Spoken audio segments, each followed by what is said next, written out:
बिस्मिल्लाहिर्रहमानिर्रहीम। स्टूडेंट, आज हम स्टार्ट करेंगे चैप्टर 7 मैट्रिसेस। और सबसे पहले हम डिफ़ाइन करते हैं कि मैट्रिक्स होता क्या है। मैट्रिक्स हम कहते हैं कि मैट्रिक्स इज़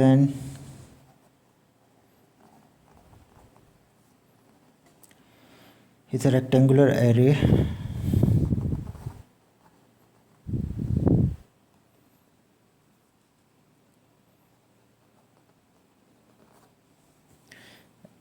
in which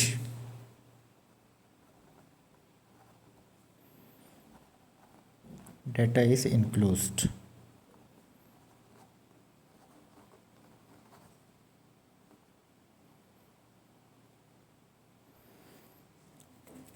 ठीक है, एक रेक्टेंगुलर बॉक्स, इसको रेक्टेंगुलर एरे भी कहते हैं। ये एक रेक्टेंगुलर बॉक्स है, इसमें हम किसी भी किस्म के डाटा को क्या कर सकते हैं, इनक्लोज कर सकते हैं। सपोज़ यहाँ पर मैं कुछ वैल्यूज़ लिख देता हूँ।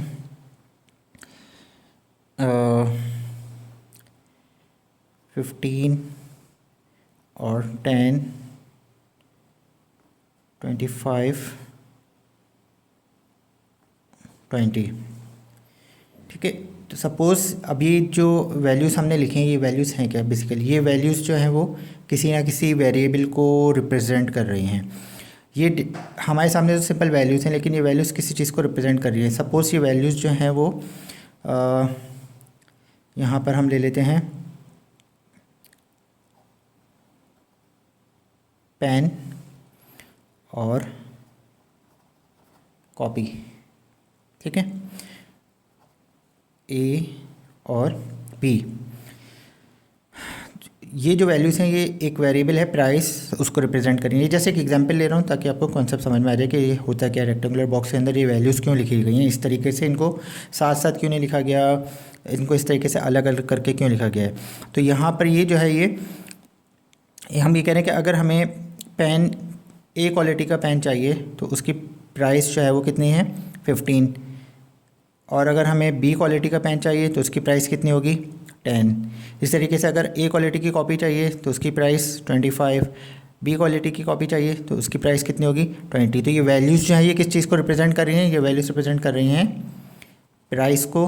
किन प्राइस को? ये दो प्रोडक्ट हैं हमारे पास, इन दो प्रोडक्ट की प्राइस को ये जो है ये वैल्यूज़ रिप्रेजेंट कर रही हैं। अब वो प्रोडक्ट जो हैं उनकी भी क्वालिटी है, अच्छी क्वालिटी और थोड़ी हल्की क्वालिटी। तो अब यहाँ पर तो हमने दो प्रोडक्ट ले लिए। अब किसी के पास 10, 20, 50, 60, 100 प्रोडक्ट हैं तो वो क्या करेगा, वो अपने प्रोडक्ट को एक शीट पे अगर लिखना है, उनको सबकी प्राइस उसको चेक करनी है। एक तो एक यदि हर चीज़ की अलग अलग प्राइस लिखी जाए तो कितना एक पूरी बुक बन जाएगी। ठीक है, अगर 100 प्रोडक्ट्स हैं तो हर चीज़ की अलग अलग लिस्ट हो और हर चीज़ के अलग अलग पेज पे जो है वो प्राइस लिखे। तो इससे होता क्या है कि एक लार्ज डाटा जो था वो एक सिंप्लीफाइड फॉर्म में एक बॉक्स के अंदर हमारे पास सम अप होकर आ जाता है और हमें इसको रीड करना आसान हो जाता है। ठीक है, अब ये जो बॉक्स है, इस बॉक्स के अंदर हमने क्या करा, डाटा को इंक्लोज्ड कर दिया। अब दूसरी चीज़ जो इसमें, ये तो हो गई मैट्रिक्स की डेफिनेशन। अब इसमें हमें जो वैल्यूज़ जो नज़र आ रही हैं तो ये कुछ इस डायरेक्शन में अगर हम देखें इनको तो ये हमारे पास जो हॉरिजॉन्टल लाइंस हैं ये क्या कहलाएंगी, रॉ। ये हमारी पेन वाली जो लाइन है ये रॉ, फर्स्ट रॉ है हमारी। ठीक है, ये फर्स्ट रॉ है। Horizontal lines are called rows. तो ये जो जिसमें हमने पेन की प्राइसेस को लिखा हुआ है, A quality pen, B quality pen, अगर हम पेन को ऐसे ऐसे देख रहे हैं तो ये हमारी रॉ, फर्स्ट रॉ है। और ये जो कॉपी वाली लाइन है ये क्या कहलाएगी, रॉ 2। तो हॉरिजॉन्टल लाइंस को हम क्या कहते हैं, रॉ कहते हैं मैट्रिक्स में। रॉ क्या है, the horizontal lines are called rows। और तो अगर हम पेन और कॉपी के हिसाब से देखें तो रॉस नज़र आ रही हैं, और अगर हम क्वालिटी के हिसाब से देखें तो ए क्वालिटी वाली लाइन और बी क्वालिटी वाली लाइन, दो लाइन है हमारे पास। ये ए क्वालिटी की प्रोडक्ट्स की लाइन है और ये बी क्वालिटी की लाइन है। तो जो वर्टिकल लाइंस हैं, जो हॉरिजॉन्टल होती है वो ऐसे होती है और जो वर्टिकल होती है वो ऐसे होती है। तो इनको हम क्या कह रहे हैं, कॉलम्स। तो ये कॉलम 1 और ये वाली लाइन कॉलम 2। तो कॉलम की क्या डेफिनेशन होगी? The vertical lines are called columns. ठीक है। अच्छा, अब तीसरी चीज़ होती है order of the matrix. Order of the matrix. तो अब जब हमसे पूछा जाता है कि what is the order of the matrix, ठीक है, तो इसका मतलब क्या होता है कि हमने बताना होता है कि इस मैट्रिक्स में नंबर ऑफ रो कितनी है और नंबर ऑफ कॉलम कितनी है। तो इसको हम इस तरीके से लिखते हैं, number of row by number of column. तो अब अगर हम देखें कि इस मैट्रिक्स में कितनी रो हैं, हमें नज़र आ रही है 1 और 1 2, तो ये आ गई 2 रो, और कॉलम कितनी है 1 और 1 2। तो हम ये कह सकते हैं कि अब हमसे पूछा है कि what is the order of this matrix, तो हम बताएंगे the order of this matrix is 2/2। इसको हम क्या रीड करेंगे 2/2। तो ऑर्डर का मतलब पहले हमेशा पहले हमने रॉ की तादाद बतानी होती है कि हॉरिजॉन्टल लाइंस कितनी हैं, फिर बाद में हमने कॉलम की तादाद बनानी है। अगर पहले कॉलम बताएंगे बाद में रॉ बताएंगे तो ये गलत हो जाएगा। हमेशा जब भी हमसे पूछा जाएगा कि what is the order of the matrix, तो इसको पहले हमने रॉ बताना है कि कितनी रॉ हैं और फिर बताना है कितनी कॉलम है। तो इसमें 2 रॉज थी और 2 कॉलम थी, तो इसका ऑर्डर हम बताएंगे this is a matrix of order 2/2, कि ये एक ऐसा मैट्रिक्स है जिसका ऑर्डर जो है वो 2/2 है। ठीक है। इसके बाद अगर थोड़ा और आगे बढ़ते हैं,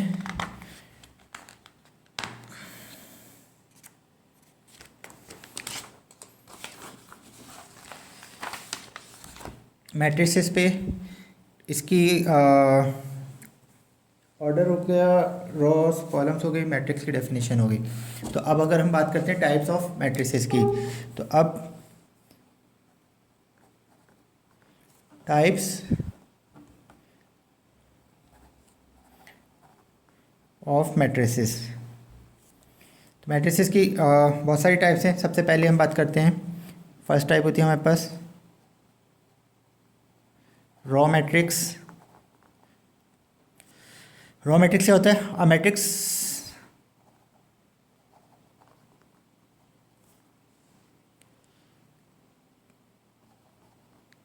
which has only one row is called raw matrix. कोई भी ऐसा मैट्रिक्स जिसमें सिर्फ एक रॉ हो वो क्या कहलाएगा? रॉ मैट्रिक्स कहलाएगा। कॉलम जितनी भी हो लेकिन रॉ एक ही हो।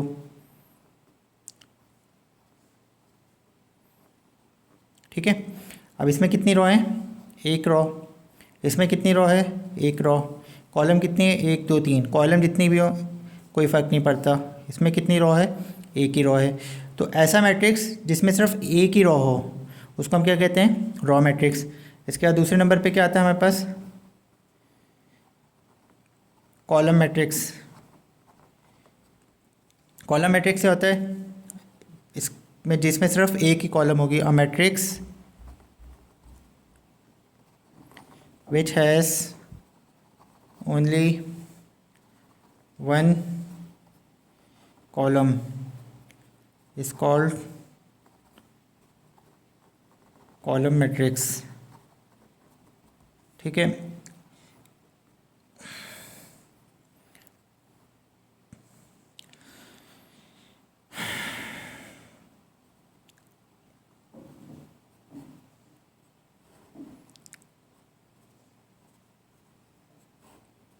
अब इसमें कितनी कॉलम है?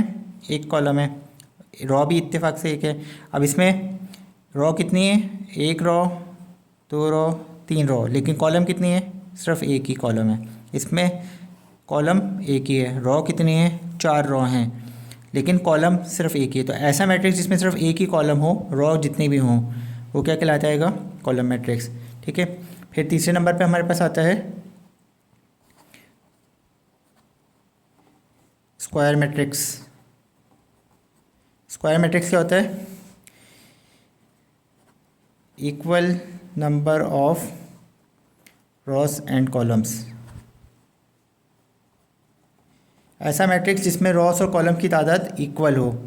अगर 2 रॉ हैं तो 2 ही कॉलम हो, जैसे कि 1 2 3 4।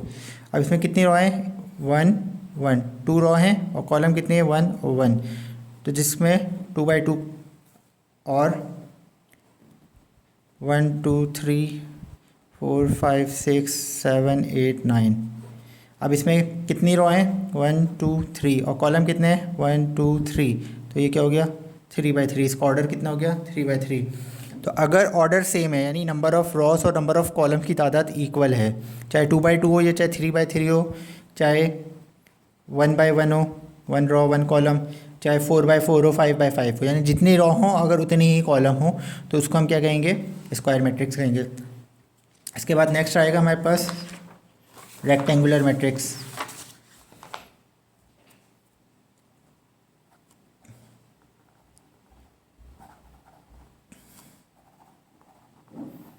रेक्टेंगुलर मैट्रिक्स में क्या होगा? Number of rows and number of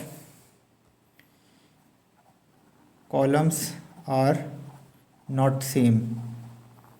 ऐसा मैट्रिक्स जिसमें नंबर ऑफ़ रॉस और नंबर ऑफ़ कॉलम जो है वो सेम ना हो, वो क्या कहलाएगा? Rectangular matrix. जैसे कि 1 2। अब इसमें क्या है? 2 रॉ 1 कॉलम, 2/1 1 2। इसमें क्या है? 1 रॉ 2 कॉलम, 1/2 2 3 4 5 6 7। 2 raw 3 column, 2/3। इन सब में क्या है? रॉ और कॉलम की तादाद जो है वो सेम नहीं है। तो ऐसा कोई भी मैट्रिक्स जिसमें रॉ और कॉलम की तादाद सेम ना हो, वो क्या कहलाएगा? Rectangular matrix. रेक्टेंगुलर मैट्रिक्स के बाद बात करते हैं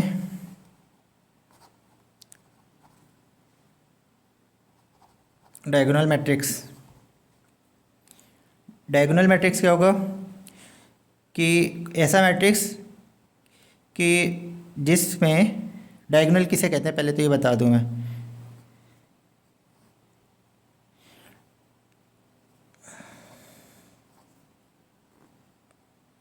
डायगोनल कहते हैं cross sectional area.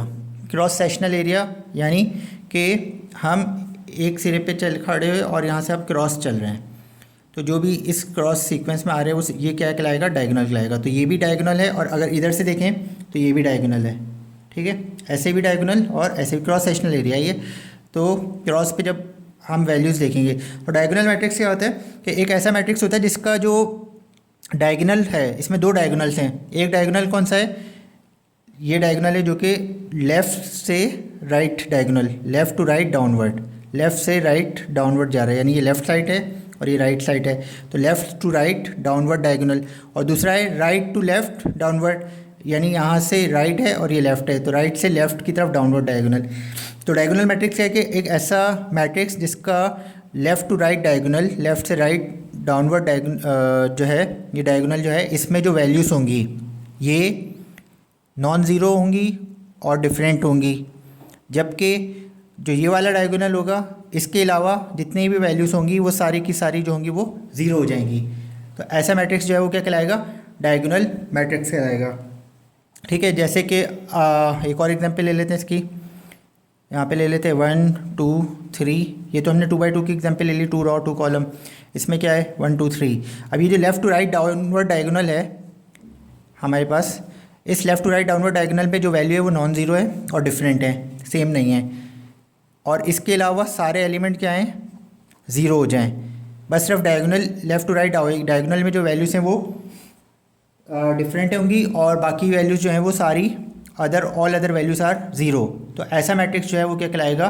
Diagonal matrix कहलाएगा। लेकिन डायगोनल मैट्रिक्स के लिए भी ज़रूरी है कि रॉस और कॉलम्स जो हैं वो उसमें भी इक्वल होते हैं। ठीक है, अच्छा, डायगोनल मैट्रिक्स के बाद हमारे पास आएगा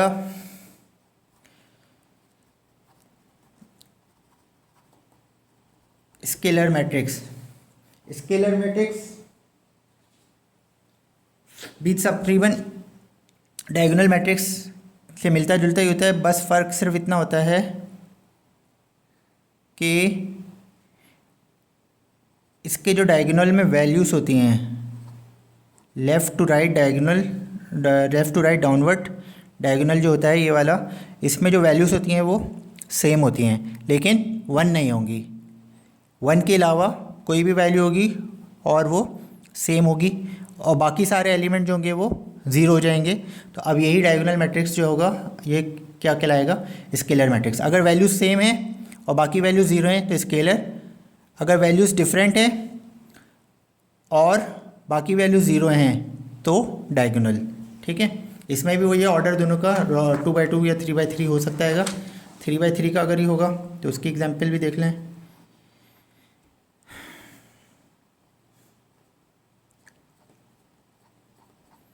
ये 3/3 का हो गया। चलिए, स्केलर के बाद अब आ जाएगा हमारे पास यूनिट मैट्रिक्स।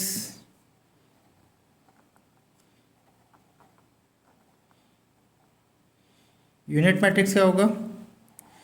यूनिट मैट्रिक्स भी डायगोनल और स्केलर की तरह सारे जो डायगोनल के अलावा जितनी भी वैल्यूज़ होंगी वो 0 होंगी, लेकिन जो डायगोनल होगा इसमें वैल्यू 1 होगी। अगर तो डायगोनल में वैल्यू 1 है और दोनों सेम है 1, और बाकी सारे एलिमेंट 0 हैं तो ये क्या कहलाएगा?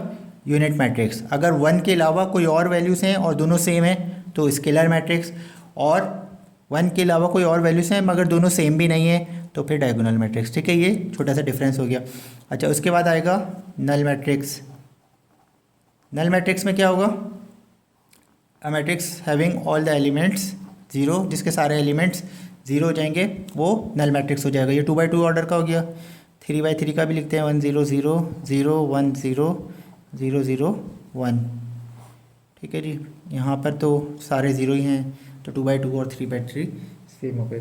तो ये तो हो गई हमारे पास टाइप्स ऑफ मैट्रिसेस। अच्छा, इसके बाद होता है ट्रांसपोज। एक चीज़ होती है उसको क्या कहते हैं? ट्रांसपोज ऑफ मैट्रिक्स क्या होता है? Transpose of a matrix. Transpose of the matrix, transpose की डेफिनेशन क्या होती है कि to convert rows into column and columns into rows is called transpose of a matrix। ठीक है, इसको रिप्रेजेंट कैसे करते हैं? इसको किसी भी मैट्रिक्स, अच्छा मैट्रिक्स को तो जैसे हम जो रिप्रेजेंट करते हैं वो किसी भी कैपिटल लेटर से रिप्रेजेंट करते हैं, जैसे ए, मैट्रिक्स ए। अब यहाँ पे हमने एक मैट्रिक्स ले लिया मैट्रिक्स ए और इसकी वैल्यू हमने ले ली 3 7 5 -2।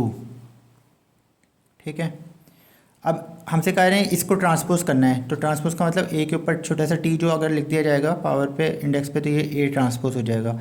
अब इसको ट्रांसपोज करने का मतलब ऊपर हमने जो डेफिनेशन लिखी कि to convert rows into column, तो ये जो पहली रॉ थी हमारी 3 और 7, तो इसको क्या करना है? हमने कॉलम में कन्वर्ट कर देना है। तो 3 और 7 ऐसे लिखा था, रॉ है तो इसको अगर हम ऐसे लिख देंगे तो ये कन्वर्ट हो जाएगी कॉलम में। तो ये पहले फर्स्ट रॉ थी, ये फर्स्ट कॉलम बन गई। इसी तरीके से 5 और -2 हमारी सेकंड रॉ थी, तो 5 और -2 का हमने सेकंड कॉलम बना दिया। तो इससे हमारी क्या हो गई? रॉ कॉलम में कन्वर्ट हो गई और जो कॉलम्स थी वो रॉ में कन्वर्ट हो गई।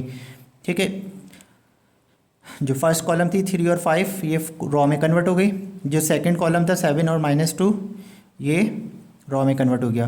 तो इसमें होता है कि रॉ कॉलम में कन्वर्ट हो जाती है और कॉलम जो है वो रॉ में कन्वर्ट हो गई, तो इसको हम क्या कहते हैं? Transpose of a matrix. ठीक है, अच्छा जी, अब इसमें हम देख लेते हैं एडिशन, सब्ट्रैक्शन, मल्टीप्लिकेशन और division.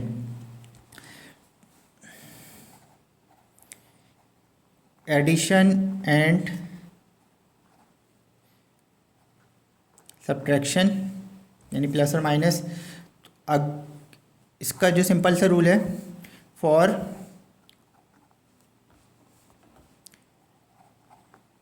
Addition and subtraction of two or more matrices,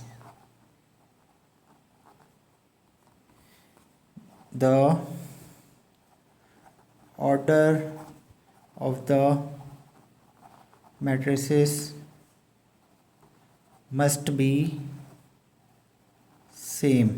ठीक है, सब्ट्रैक्शन और एडिशन के लिए रूल क्या है कि अगर हम दो या दो से ज़्यादा मैट्रिसेस को ऐड कर रहे हैं या सब्ट्रैक्ट कर रहे हैं तो ज़रूरी है कि दोनों मैट्रिसेस का ऑर्डर सेम होना चाहिए। अगर ऑर्डर सेम नहीं है तो दोनों ना तो ऐड हो सकते हैं और ना ही सब्ट्रैक्ट हो सकते हैं। एग्जाम्पल ले लेते हैं, A is equal to 5 7 1 0, B is equal to 5 -2। अब कहा जा रहा है कि फाइंड A प्लस बी और A माइनस बी। तो क्या ये हम कर सकते हैं A प्लस बी और A माइनस बी? तो इसके लिए अभी हमारी कंडीशन क्या है कि दोनों का ऑर्डर चेक करना है। तो ऑर्डर इस मैट्रिसेस का कितना है, इसका मैट्रिक्स यानी ऑर्डर का मतलब कितनी रो कितनी कॉलम है, इसमें 2 रॉस और 2 कॉलम्स हैं। इसका ऑर्डर 2/2, जबकि इसका ऑर्डर कितना है 2 रो 1 कॉलम, इसका ऑर्डर है 2/1।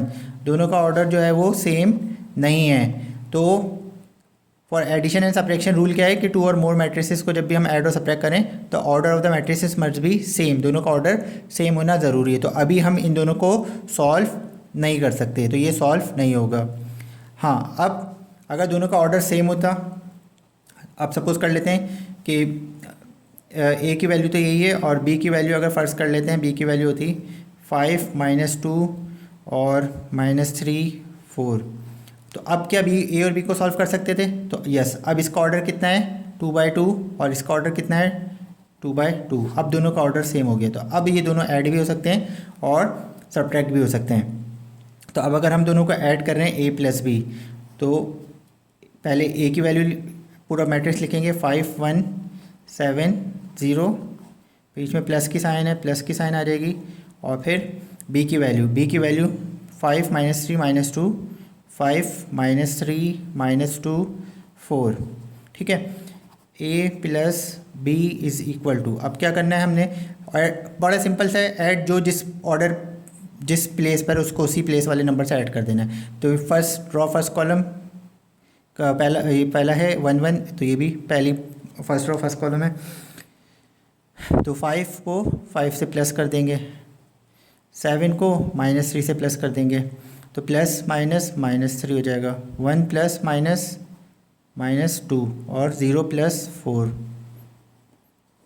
ठीक है, तो ये हो जाएगा A plus B is equal to 5 + 5 10, 2 - 1 -1, 7 - 3 4 और ये 4, ये हमारा आंसर हो जाएगा। इसी तरीके से सब्ट्रैक्शन में यहाँ पे माइनस की साइन आ जाएगी, वो भी कर लेते हैं।